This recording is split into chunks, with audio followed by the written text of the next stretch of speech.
आपके बिहार पर सवाल पूछ लेता हूँ। क्या आप ये पूछना चाह रहे हैं कि जनरल आसिम मुनीर साथ जनरल नदीम बैठकर उन्होंने फैसला किया है कि इमरान खान के साथ जो बंदे खड़े हैं इनसे स्क्रिप्ट पढ़वाना है? क्या ये सवाल आप करना चाहते हैं?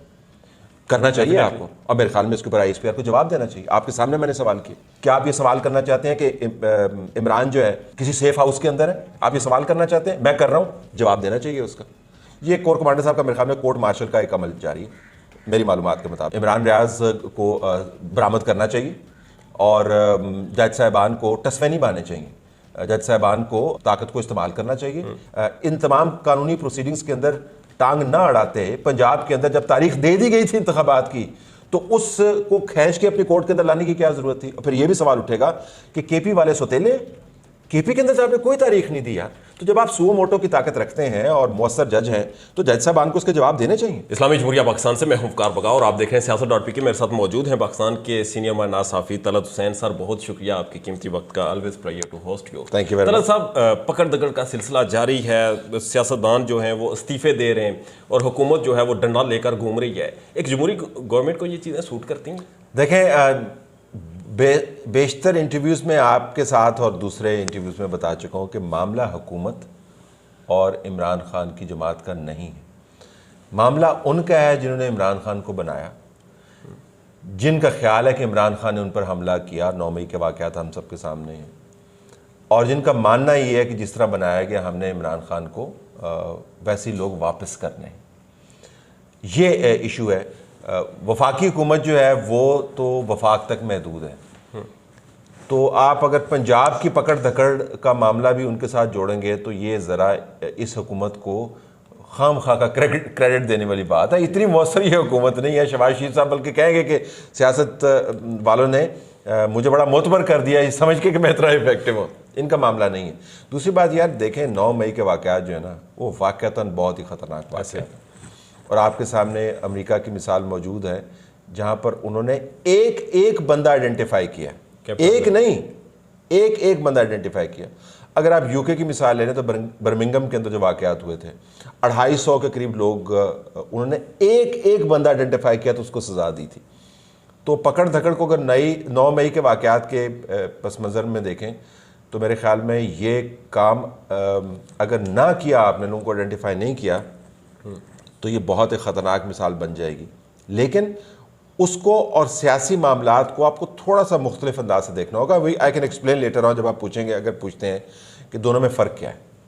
सर, एजाज अहसन साहब ने एक सवाल उठाया, और सवाल ये उठाया कि अगर आप कैंट के अंदर जाते हैं और अगर आप कोर कमांडर हाउस पर या जना हाउस पर हमला जो लोग करते हैं, जो शर्पसंद थे, उन्हें सज़ा होनी चाहिए, वो एक अलग टॉपिक है। मगर जो हमला करने के लिए लोग गए वो चंद हज़ार लोग थे। तो एजाज अहसन साहब कहते हैं कि वो सारी चेक पोस्टें, वो सारी जो सिक्योरिटी थी, वो फोर्सेस किधर चली गई थी और कोर कमांडर को भी एतमाद में नहीं लिया गया। देखें, सवाल उठाने को तो मैं भी ये सवाल उठा सकता हूँ कि एजाज अहसन साहब ये सवाल किस बुनियाद पर उठा रहे हैं। वो बड़ा मोतबर नाम है, तो उनको फिर सवाल उठाने के बाद उसका जवाब भी देना चाहिए ना। उनको ये कहना चाहिए फिर, जो कि शायद वो नहीं कहेंगे, जो इमरान खान ने कहा कि इसके पीछे साजिश है।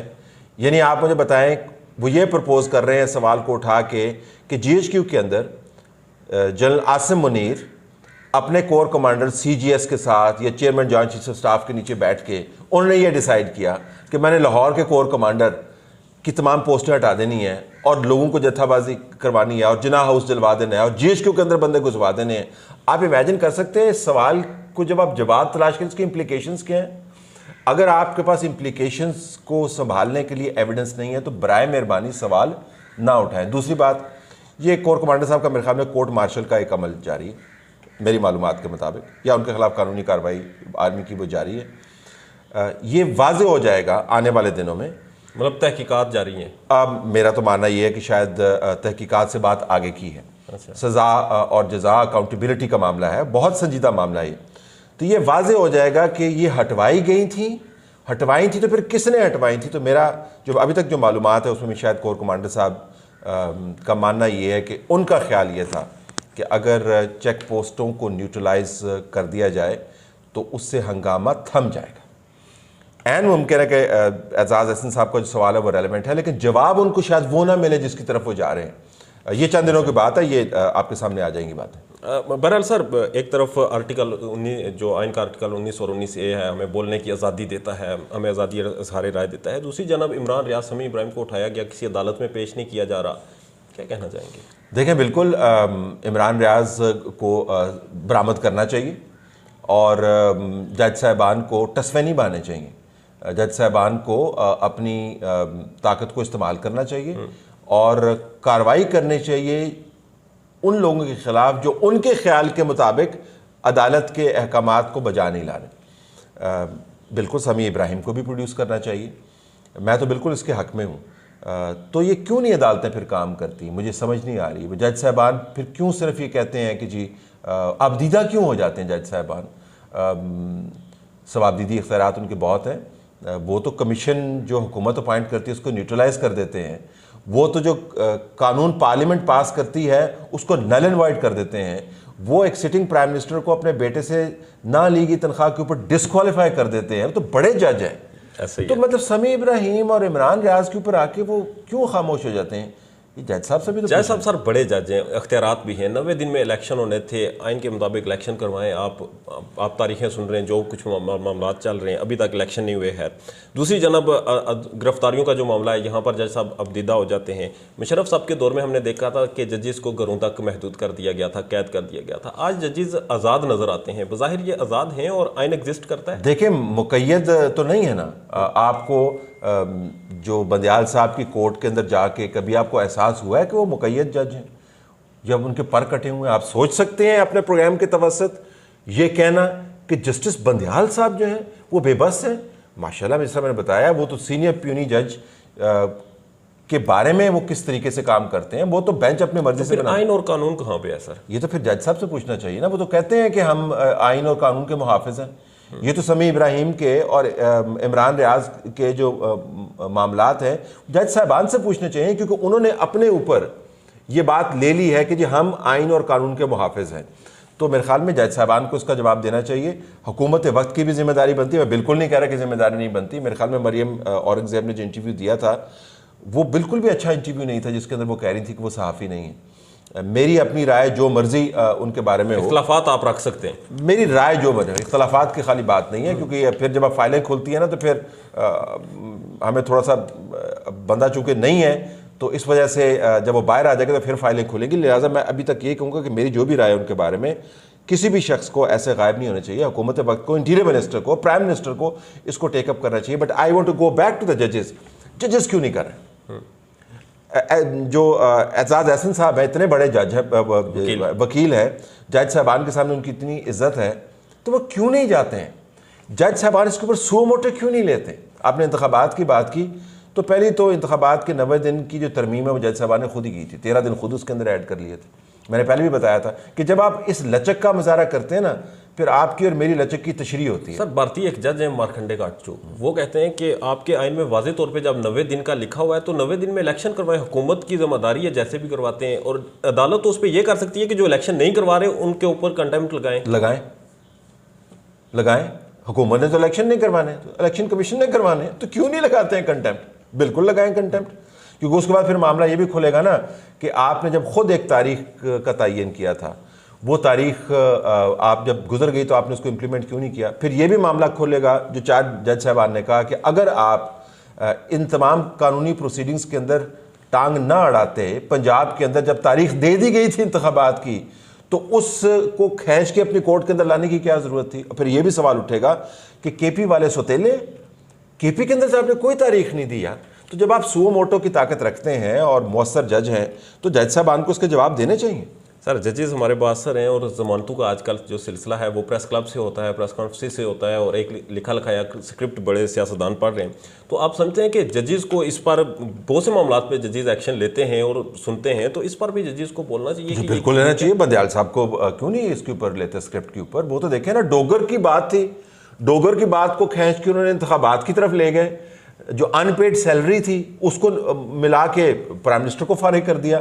तो जज साहबान के पास तो बड़ी ताकत है, तो बिल्कुल इसका जवाब देना चाहिए। लेकिन मेरे ख्याल में क्या उन सियासतदानों को नहीं जवाब देना चाहिए जो 30,000 रुपये की बुकिंग करवाते हैं? बकौल एक साफ़ी के वसीम साहब ने मेरे ख्याल में ट्वीट किया कि 30,000 की बुकिंग करवाते हैं प्रेस क्लब की, उसी कुर्सी के ऊपर बैठ के स्क्रिप्ट पढ़ते हैं। क्यों पढ़ रहे हैं?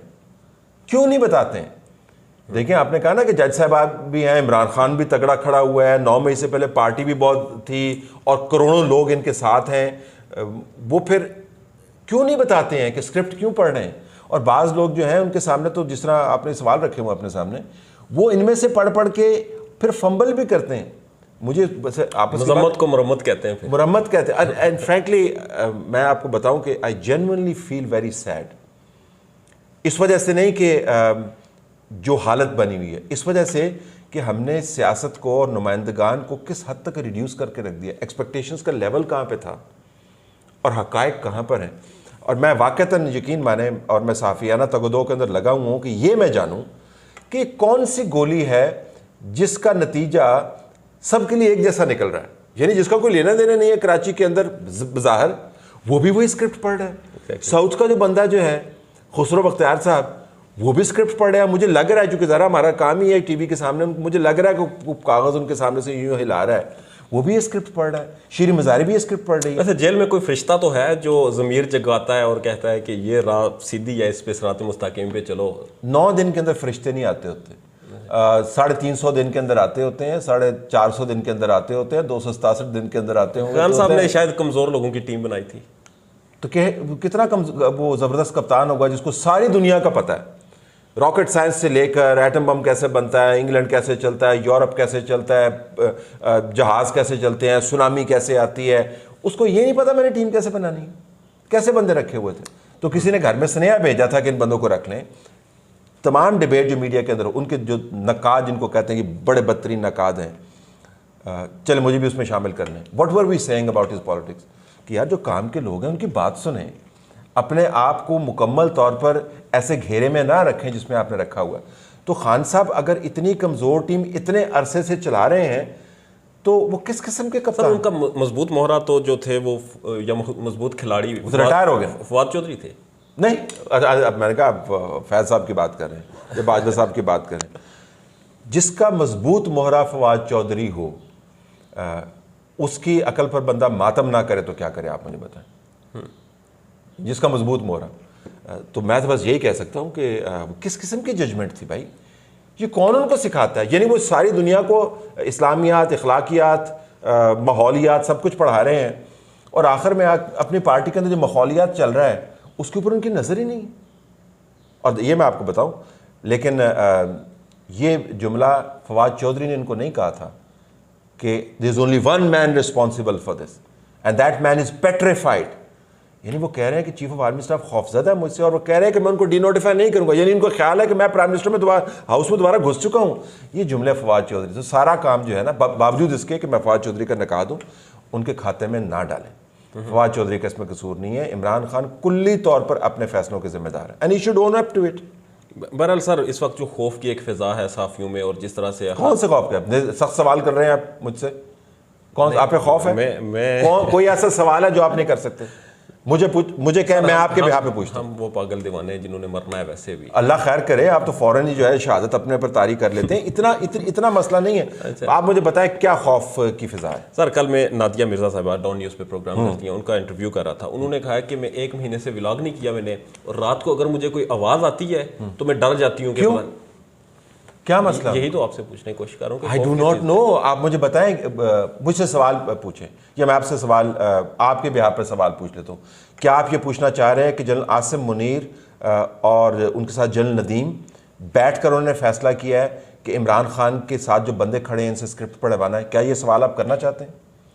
करना चाहिए आपको, और मेरे ख्याल में इसके ऊपर ISPR को जवाब देना चाहिए। आपके सामने मैंने सवाल किए, जवाब देना चाहिए। क्या आप ये सवाल करना चाहते हैं कि इमरान जो है वो किसी सेफ हाउस के अंदर है? आप ये सवाल करना चाहते हैं? मैं कर रहा हूँ, जवाब देना चाहिए उसका। तो देखें, हम ड्रामा बहुत हम ये भी सवाल करना चाहते हैं कि ये जो कुछ भी हो रहा है ये वही करवा रहे हैं। कौन? नाम ले लेना। जनरल आसिम मुनीर हो गए या उनकी टीम जो होगी, तब बिल्कुल होना चाहिए इसका। आप मुझे ये बताएं कि इमरान खान साहब किन से निगोशिएट करना चाह रहे हैं? वो भी उन्हीं से करना चाह रहे हैं। क्यों करना चाह रहे हैं भाई? क्यों नहीं सियासतदानों के साथ बैठते? सर जब इमरान खान साहब उनसे नेगोशिएशन कर रहे हैं, किन के साथ नेगोशिएशंस कर रहे हैं, एस्टेब्लिशमेंट के साथ, क्यों कर रहे हैं, हल्कों के साथ, हम तो यही जानना चाह रहे हैं क्यों कर रहे हैं तो एस्टेब्लिशमेंट। सवाल ये पैदा होता है कि फिर ये आइन का जो एक हमें किताब पढ़ाई जाती है, हमारे सामने कानून रखा जाता है, तो ये चीजें फिर हमें इमरान खान साहब नहीं पढ़ाई है ना, वही कहते हैं ना जो मेरे आइन उस्ताद खत्म हो खान जाता साहब जंगल तो का नहीं है। कानून है। अच्छा आइन खत्म हो गया, एस्टेब्लिशमेंट ताकतवर हो गई, तो इमरान खान साहब को पहले तो मान लेना चाहिए ना जी कि मैं एस्टेब्लिशमेंट के साथ नेगोशिएशंस करना चाह रहा हूँ, क्योंकि मेरे ख्याल में मुझे उधर से ही रिलीफ मिल सकती है। फिर एस्टेब्लिशमेंट आपको क्या बताएगी, जब हम ये सवाल उठाएंगे एस्टेब्लिशमेंट आपको बताएगी कि इमरान खान साहब बने कैसे थे। ये फाइल बहुत सख्त होगी, मैं आपको बताऊँ। ये तमाम लोग जो इमरान खान साहब को छोड़ के जा रहे हैं, मैं आई विटनेस हूँ इनमें से बाज का, ये उन्हीं गाड़ियों के अंदर बैठ के इमरान खान की जमात के अंदर आए थे, जिन गाड़ियों के अंदर बैठ के अब ये प्रेस क्लब में वापस जा रहे हैं। तो सवाल तो ये भी पैदा होता है कि उन गाड़ियों ने जिन्हें बिठा के लाया था, तब भी उन्होंने जो किया था उसकी भी मजम्मत आप नहीं करते ना आपसे मुराद आप नहीं, इमरान खान साहब नहीं मजम्मत करते, वो तो कहते हैं मैं तो जेन्युइन लीडर हूँ, वो तो कहते हैं कि मैं तो पैदा ही लीडर हुआ था। तो जब तक आप माजी के साथ रिकनसाइल नहीं करेंगे, आप मुस्तकबिल के सवाल नहीं पूछ सकते, तो आप पूछें एस्टेब्लिशमेंट के साथ, लेकिन फिर जवाब के लिए भी तैयार रहें। एक दूसरी बात यह कि जब आप कोर कमांडर के घर को जलाएंगे भाई, जब आप GHQ के अंदर घुसेंगे, तो मैं आपको बताऊं रद्द अमल आएगा और शदीद रद्द अमल आएगा। और हम इस्तदा कर रहे थे कि खुदा का वास्ता है मामलात को वहां पे ना लेके जाएं जब मामलात आपके हाथ से निकल जाएं। इमरान खान लास्ट टाइम जब बात हुई आपने कहा टेबल टॉक कर लें, मामलात हल हो जाएंगे। We have been saying this throughout, क्यों नहीं करते हैं। अब आप अगर दिलचस्पी है आपको, कैलेंडर आप बना लें, 9 मई को वाकया हुआ, उसके बाद इमरान खान साहब की मुसरत जमशेद चीमा उनकी जो है द होल कपल, उनके बयान के मुताबिक 11 मरतबा बात हुई इमरान खान साहब की। तो क्या आप कंसीव कर सकते हैं कि इमरान खान साहब को बाद के हालात का ना पता हो, चले उसको भी छोड़ दें। उसके बाद क्या एक दिन के बाद फिर वो आए सुप्रीम कोर्ट के अंदर, उसके बाद एक दिन के बाद गए वो हाई कोर्ट के अंदर। किस इंटरव्यू में उन्होंने क्या कहा था जो मैंने दोहराया, आखिरी वाला। आप क्या इमेजिन कर सकते हैं कि इमरान खान साहब को पता ना हो मुल्क के हालात किस किस्म के हैं, और अगर पता था उनको और उसके बावजूद वो कहते हैं कि ये साजिश की है आपने, what do you think will happen, क्या होगा आपके ख्याल के मुताबिक। तो भाई आपने लड़ाई एक ली है और लड़ाई लेकर हमला किया है, फिर जवाब तो आएगा ना। अब ये मेरे और आपकी और आइन की बहस से आगे की बात है, जब आपने इस बड़े पैमाने पर लड़ाई शुरू की है तो आगे से जवाब तो आएगा भाई। सर अब आगे क्या होगा, आपके पास क्या इतलात है, मामलात किधर जाएंगे? देखिए मैं आपको बता रहा हूँ, मेरे पास इतलात तो उतनी ही है जितनी आपके पास हैं, लेकिन तज्जियाती तौर पे मैं आपको बता सकता हूँ कि जिस तरीके से इमरान खान साहब को लोग छोड़ के जा रहे हैं, और आपने वैसे एक सवाल कर सकते थे, आपने नहीं किया, उसका आगे करें, लेकिन पहले ही उसको टेकअप कर लेता हूँ कि लोग छोड़ के जा क्यों रहे हैं। क्या वाकईतन उनको जनरल आसिम मुनीर और जनरल नदीम की पॉलिसी के तहत छुड़वाई जा रही है जमात? प्रैक्टिकली अगर आप कंस्टिट्यूएंसी के पॉलिटिशियन हैं, मैं अमली सियासत की बात करूंगा, आप इमरान खान के साथ जो चीज़ें जुड़ गई हैं 9 मई, उसकी मौजूदगी में आप इमरान खान के प्लेटफॉर्म से इलेक्शन नहीं लड़ सकते। कंस्टिट्यूएंसी में खंबे को टिकट दूंगा वो भी इलेक्शन जीतेगा, सिर्फ खंबा ही रह जाना है खींच, अच्छा बंदा नहीं रहना कोई, तो फिर खंबे को कैंपेन करवा लो। खान साहब को ये ध्यान रखना चाहिए कि मैं इस्तारा समझता हूँ ज़ाहिर खंबे के, तो ये ना हो कि सिर्फ खंबे ही रह जाए, टिकट लेने वाला कोई बंदा ना हो। देखे 1.5 करोड़ रुपया देकर लोगों ने टिकट लिए थे, वो लोग टिकट वापस कर रहे हैं, सिर्फ दबाव पर ये बातें नहीं होगी। इमरान खान 9 मई के साथ मुंसलिक हो गए हैं या 9 मई उनसे मुंसलिक हो गए हैं, उनके छाते के नीचे ये बहुत से लोग इंतखाबात नहीं लड़ेंगे। दूसरी बात, जो लॉन्ग टर्म देख रहे होंगे वो ये देख रहे हैं अगर इमरान खान साहब अपने मामलात नहीं संभाल पाते तो हमारे क्या मामलात संभालने हैं। तो भाई आगे इंतखाबात अक्टूबर के अंदर आने वाले हैं, तो हमने इंतखाबात लड़ने हैं ना, वो भी छोड़ के चले जाएंगे। तो ये इतना सादा नहीं है कि किसी ने कहा कि ओए खान साहब बंद गली में दाखिल हो चुके हैं। बंद गली में तो काफ़ी अरसे से थे, निकलने का कोई रास्ता है? सुरंग निकाल के वो निकल सकते हैं। एक सोशल मीडिया पे खबरें गर्दिशकारी थी, मेरी कोई इतनी कोई मजबूत इतलात नहीं है कि खान साहब को 2 ऑप्शंस दिए गए हैं, आर्मी एक्ट का सामना करें या फिर बाहर चले जाएं। देखिए ऑप्शन तो इसमें है ही नहीं। अगर कोर कमांडर के खिलाफ कानूनी प्रोसीडिंग्स हो सकती हैं जो उनके लिए बड़ा अहम होता है। आपको पता है माजी में एक आध मिनिस्टर की, 2 मिनिस्टर्स की किसी कप्तान के साथ कोई लड़ाई वड़ाई हो गई थी तो मिनिस्टर साहब को पलटा दिया था। ऐसा ही है, वॉक करवाया था, वो पिंडी नाम नहीं लेता, वॉक करवा गए थे, उन्होंने गड्डी इतने पार्क करो चल के जाओ। एक है, एक फौज की एक ताकत है, कोर कमांडर को अगर वो कर सकते हैं ना तो इमरान खान साहब पर भी लग सकता है। तो मेरा नहीं ख्याल कि इस वक्त इमरान खान साहब के लिए बार्गेनिंग की पोजीशन है। हमने लास्ट टाइम भी डिस्कस किया कि window of opportunity for Imran Khan is very small. अगर आप उसको नहीं यूज़ करेंगे तो विंडो विल शट। मुझे लगता है कि वो खिड़की बंद होगी, मेरा अपना ख्याल। सर आखिर में मुझे ये बता दें कि कादर पटेल साहब ने एक प्रेस कॉन्फ्रेंस की, उसमें उन्होंने कहा जी खान साहब का जो है वो नशा करते हैं। उसके बाद उन्होंने कहा जी उनकी फ्रैक्चर जाली था, फिर उन्होंने कहा जी ज़हनी मरीज़ है और पीपल्स पार्टी के वो हैं और पीपल्स पार्टी को कदरन जमहूरी जमात समझा जाता है, और फिर प्रेस कॉन्फ्रेंस में कह के लगाएंगे। और इन सब चीज़ों पर क्या कहेंगे? जो तमस्खर उड़ाने वाले कहके हैं वो तो इमरान खान साहब अपने लीडरान के सामने बैठकर और चाहने वालों के सामने बैठकर इब्रारुल हक की बातें होर चुप गन्ने तो होर चुप हंसते थे। ये इस चीज़ की जस्टिफिकेशन नहीं है कि खान साहब ये मैं कमेंट टू, मैं उसके ऊपर कमेंट करूंगा, पटेल पे कमेंट करूंगा। तो आप ये ना कहें कि ठट्ठा लगाना, तमस्खर उड़ाना, बेइज्जती करना, इल्ज़ामात लगाना, गंदी तरीन ज़ुबान इस्तेमाल करना जो है वो सिर्फ कल हुआ है। नंबर 1, पटेल साहब की जो प्रेस कॉन्फ्रेंस है मेरे ख्याल में बहुत ही भोंडी अटैम्प्ट थी।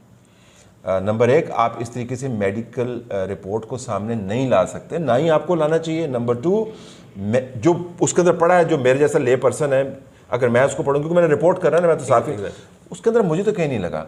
वो ये बता रहे कि एंग्जाइटी है, टेंशन है, लेकिन उनका अगर आप ब्लड प्रेशर देखें या हार्ट बीट देखें तो वो नॉर्मल रेंज के अंदर 70 कोई बहुत ज़्यादा, और 80 और मेरे ख्याल में 120 या कितना उनका 30 ब्लड प्रेशर था। तो बहुत एंग्जाइटी को नहीं वो रिफ्लेक्ट करता, लेकिन उससे आगे जो उन्होंने बातें की हैं वो नहीं करनी चाहिए थी, ये ज़ेब नहीं देता। हाउएवर इसकी तहकीक यकीनन होनी चाहिए कि आप वाक़तन इमरान खान साहब ने जो एफिडेविट्स दिए हैं कोर्ट्स के अंदर अबाउट हिज इंजरी, जिसको इंडोर्स किया है शौकत खानम के डॉक्टर्स ने, वो जेन्युइन हैं या नहीं है, इसकी फोरेंसिक्स होनी चाहिए। मैं सवालिया निशान छोड़ रहा हूं। लेकिन जो कल किया पटेल साहब ने, मैं मुकम्मल तौर पर मेरे ख्याल में मैं बहुत डिसअपॉइंटमेंट और कंडेम भी करना नहीं करना चाहिए था। लेकिन ऐसा ना कहो कि सिर्फ कल ही हुआ है। बहरहाल आपके पुराने एक दोस्त हैं और आपके बड़े वो मोहसन हैं जनरल बाजवा साहब, वो गुमनामी की ज़िंदगी जीना चाहते थे और कल हमें मीडिया पे परसों नज़र आए वो, जिस दिन यौम तकरीम शहदा थी, तो वापस आगे सामने आ गया। दारू ने कोई पैगाम देने की कोशिश की? नहीं, आपने किस तरह कहा कि मेरे मोहसिन है वो कहते हैं कि दौलत को नौकरी मैंने दिलवाई थी। कितनी मरतबा इसका जवाब दूं? आपने उसके ऊपर मेरा ट्वीट नहीं पढ़ा? मैंने पढ़ा था सर। मैंने क्या कहा? आपने व्यूअर को बता दें, आपने व्यूअर को बताया कि मैंने उस इमेज के ऊपर I was probably one of the first once. आपने इंटरव्यू भी दिया था उसके बाद हम नहीं, आपने ये जो बाजवा साहब का आमद है उसके ऊपर मैंने ट्वीट क्या किया था, मैं अभी निकाल के आपको, आपने तो पढ़ना नहीं है मुझे पता है, आप मेरा तवा लगाने के मूड में, मैं आपको पढ़ के सुनाता हूँ, मैं आपको बताता हूँ। And I was one of the first ones to actually do that tweet. और आप कहते हैं कि मीडिया आज़ाद नहीं है, ये देखें जरा मैंने क्या कहा था। और ये तो मैं पढ़ के आया हूं सर। तो और ये उसी इमेज की बात कर रहे हैं ना जी। मैंने क्या लिखा था? This is a terrible frame, general Bajwa does not deserve this endorsement, the occasion regardless. और जनरल बाजवा के बारे में मेरे ख्यालात बड़े वाज़ेह हैं। मेरे ख्याल में बहुत गलती की नहीं करना चाहिए। अगर आप एहतसाब की बात करते हैं, जनरल बाजवा इस निज़ाम के केओस के बानियों में से एक है, ठीक है? उनको आप इस तरह एंडोर्स नहीं कर सकते। बहरहाल सर आखिरी एक मुनासिब तो नहीं है मगर पूछे हर नाम मुनासिब से नहीं, ये थोड़ा ज़्यादा गैर मुनासिब है, क्योंकि कल एक सियासतदान को फिर नंगा किया गया है, उसकी वीडियो आई और वो वीडियो लाने के बाद टॉपिक ऑफ द टाउन बनी, सोशल मीडिया पे ववेला हुआ। इससे पहले बहुत से सियासतदानों को भी नंगा किया गया। ये शौक किसको है सियासतदानों को नंगा करके देखने का? देखें, इसकी तहकीक होनी चाहिए। कल आपने मेरा वीलॉग सुना होगा जिसके अंदर मैं उसको शदीद तरीन अल्फाज में कंडेम किया, फिर मैंने इसका बैकग्राउंड भी बताया। फिर आप कहेंगे हर चीज़ को आप माजी से ना जोड़ा करें। मैं इस वजह से नहीं जोड़ता हूँ कि मैं उनको जस्टिफाई करूँ, मैं इस वजह से जोड़ता हूँ कि व्यूअर के जहन में, आपके माशाल्लाह बहुत रीच है, व्यूअर के जहन के अंदर एक वाक़यात का तसलसल होना चाहिए। तो तैयबा गुल की जो वीडियो के ज़रिए अगर आप नैब चेयरमैन से मुबैना तौर पर अपने हक़ में फ़ैसले लेते रहें तो कुछ सवाल तो पूछना चाहिए, कौन कर रहा था? ज़ुबैर साहब की वीडियो जब रिलीज़ हुई उसके ऊपर जो ठट्ठे लगाए गए, परवेज़ रशीद साहब की, फिर इमरान खान साहब ने क्राउड में खड़े होकर क्या कहा तलाल साहब के बारे में कि रात को गया हुआ था वहाँ पे तंजीम साजी। इस वीडियो को रिलीज़ करने वालों बीच में क्या लफ्ज़ लिखा हुआ? तंजीम साजी। इवन जो अल्फाज इस्तेमाल किए जा रहे हैं वो भी इमरान खान साहब की ज़ुबान से निकले हुए हैं। तो गुजारिश ये है, एक बदतरीन माहौल का तसलसल है, हम हाथ जोड़ के गुजारिश करते हैं कि इसको रोका जाए। और सियासतदान सारे इसमें इन्वॉल्व होते हैं कि जब वो उनके मफाद होते हैं तो वो दूसरों को नंगा करने वालों की सहूलतकारी करते हैं और ख़ुद भी करते हैं। जहांगीर तरीन साहब से पूछें कि इमरान खान साहब ने उनके कौन कौन से फ़ोन टैप नहीं किए, उनके घर के सामने कौन कौन से कैमरे नहीं लगे। अलीम खान साहब से पूछें। तो आईबी जितनी मुतहरक थी, वो आज़म खान साहब पता नहीं अब किधर है वैसे आज़म खान साहब। सर आजकल तो पाकिस्तान तहरीक इंसाफ की किसी को भी फ़ोन करें नंबर बंद लगता है। नहीं, वो तो आज़म खान अगर नंबर ऑन होता है तो प्रेस कॉन्फ्रेंस आती है। तो पहले देखिए, पहले प्रेस कॉन्फ्रेंस करके जाया करते थे ना, आपको याद होगा कितना धूम धड़का होता था। तो अगर आने में इतना धूम धड़का तो जाने में भी थोड़ा सा तो धूम धड़का होगा कि नहीं। एग्जैक्टली। लेकिन मैं उसको कंडेम करता हूँ। It's a very very bad president, नहीं होना चाहिए। बहुत शुक्रिया, माय प्लेजर, थैंक यू।